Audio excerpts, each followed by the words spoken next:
Sir Bhubaneswar प्रवासी भारतीय मैंने आसुच्च विभिन्न प्रकार फेस्टिवल स्टार्ट है कौन कह राजाराणी फेस्टिवल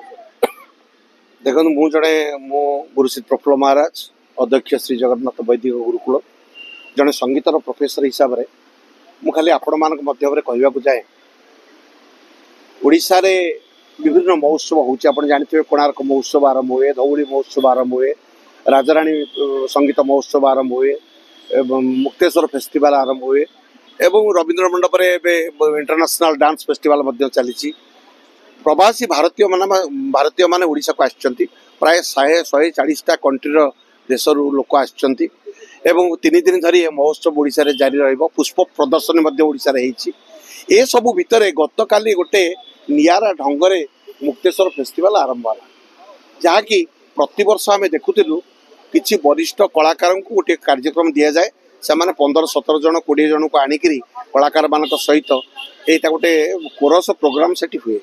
जोटि कि शंकर भगवान को आह्वान करिबारे बा शिवंक पीठ जेहेतु एकाम्र क्षेत्र शिवंक पीठ से सामूहिक गीत गोटे परिवेशन हुए ताहा शास्त्रीयता को प्रतिपादित करे एवं पर पर्यायर शास्त्रीय नृत्य ओडिसी नृत्य परिवेशन हुए एवं भारत बाहर मध्य बहु लोक आसिक महोत्सव को देखते सीधा सड़क भाव में टीवी मीडिया मध्य यह जारी रहे किंतु गतकाली गोटे नियारा ढंगरे उद्घाटन है मुक्तेश्वर फेस्टिवल जोटि कि हर हर शंभु गीतटी गाइथिबा झीटी ताकू जनागला एवं सी गोटे मेलोडियस ढंगरे ताकू उद्घाटन कले जहाँकि ओडिशार कलाकार मानक भितर गोटे दुखर गुंजरण सृष्टि करिछि। बहुत प्रचार प्रसार सकाळू अनेक लोक मते फोन करी पचारि जे आज्ञा आपण काली मुक्तेश्वर फेस्टिवल जाइथिले। हाँ जाइथिली किंतु पळै आसिली मन रे गोटे क्षोभ हैला जे सामूहिक जोटी गोटे शंकर भगवान मुक्तेश्वर रे शिवं को आह्वान करी सामूहिक गोटे कोरस करा जाए एवं सामूहिक शास्त्रीय कोरस सेटा अनुप्रदित हुए ए वर्ष किंतु नियारा ढंगरे ताकू ओडिशा सरकार करिसंती। ओडिशा सरकार केमिति गठन करिसंती कमिटी किभली भाव में जणु को से प्रोग्राम टे दियागला जणे लोक पुणी से जो कॉस्ट्यूम पिंधि के आछंती से झियोटे आपण देखिबे मीडिया रे गोटे साधारणतः जेमती यात्रापाटी ड्रेस टी पिंधिकी से शिवं को आह्वान करुच्ची एवं अन्य मानक कहूँ मो सहित ताल दे हर हर शंभु गाँतु यहाँ गोटे ओडिसी नृत्य शास्त्रीय संगीत जोटी शास्त्रीय नृत्य शास्त्रीय संगीत परिवेशन हुए तार किसी नीति नियम थाए एटा मेलोडी नुहे एटा भजन परिवेशन ये होना ये एकक कौन लोक को दि जाए आसी गीत गाई दे स्टेज रे जीवु पिला ताली मारुवे हुइसिल मारुवे एभली कार्यक्रम से दिया ना जोटी शास्त्रीय नृत्य संगीत परिवेशन हुए सेठी किसी श्रृंखला थाए से श्रृंखला को चलित वर्ष ओडिशा सरकार धोखाबाज कार्य परिणत कर पाश्चात्य ढांचारे आपण भी शुणु जितेबाला हर हर शंभु से झीटी गाँची से कौ ढंग से गाँची मु गोटे शिवंग मंत्र जदि आपको पाठ कर शुणेबी कि आपन को गोटे गीतटे शुणेबी आपन को निश्चित शुणिले लगे ना ये गीत किसी माधुर्यता अच्छी किंतु जितेबाला सी हर हर शंभु गाइचे समस्ते भारत वर्ष सारा लोक से गीत शुणी से झीटी को डाक प्रोग्राम दबार आवश्यकता कौन थी ये कौन मेलोडी परिवेशन होची इटी कौन साधारण लोक मैंने आसिक ताली देकर गीत गायक आसटा गोटे international classical dance festival Mukteshwar dance festival नाम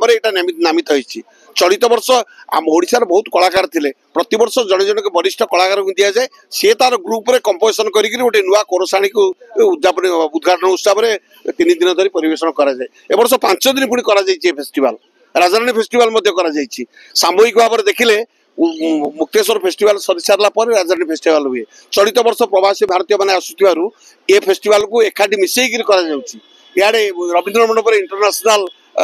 ओडिसी डांस फेस्टिवल मध्य चली एते कथा ओडिशा सरकार कला बेले ओडिशा सरकार कौन निजे जानी पारे नांती बा संस्कृति विभाग कौन निजे जानी पारे नांती बा सूर्यवंशी सूरज कौन निजे जानी पारे नांती जे गोटे क्लासिकल नृत्य संगीत महोत्सव रे आमे केमिति किबळी भाव में गोटे हर हर शंभु एकक संगीत परिवेशन करिया पाई पुणी गोटे जोड़ा माने शास्त्रीयता भितर आसुना से बड़ी गोटे उदंड संगीत गाई गान करके उद्घाटन करवा केते दूर ठीक ताको समाज रे लोक शुणु एवं केते दूर ग्रहण करुँचे हाँ कि ना से विचार दिंतु मोर किंतु व्यक्तिगत मतामत यह ठीक नुहे। सर काली देखा जाइतिला जे सेठी पूरा माने बहुत गुडे चेयर फांका पड़ितिला दर्शक नथिले सेठी आज्ञा एटा हमर सरकार को प्रचार प्रसार रे किछि कमी रहि गेला कि सरकार प्रचार प्रसार सब बेले कमी रही। मु 45 वर्ष संगीत विभाग रे काम कलानी 25 वर्ष आध्यात्मिक विद्या पर काम कलानी ଏବଂ ଆପଣଙ୍କ ପାଖରେ ମଧ୍ୟ 4-5 ବର୍ଷ ହେଲା ସବୁବେଳେ ପ୍ରାୟ ମୁଁ ଯିବା ଆସିବା କରୁଛି। ମୁଁ ବହୁତ ଦୁଃଖ ଏବଂ କ୍ଷୋଭର ସହିତ କହୁଛି ଏଇଟା ଗୋଟେ ଅତି ଦୁଃଖର ବିଷୟ। କାହିଁକିନା ସରକାରଙ୍କର ପ୍ରଚାର ପ୍ରସାର କେହି କରନ୍ତି ନାହିଁ। ରବୀନ୍ଦ୍ର ମଣ୍ଡପରେ 750 ସିଟ୍ ଯାଆନ୍ତୁ, ଏବେ କ୍ଲାସିକାଲ ନୃତ୍ୟ ସଙ୍ଗୀତ ପିଲାମାନେ ବାହାରୁ ଆସିକି ନାଚୁଛନ୍ତି, ଆପଣ ଯାଆନ୍ତୁ ଦେଖିବେ କେତେ ଦର୍ଶକ ବସିଥିବେ।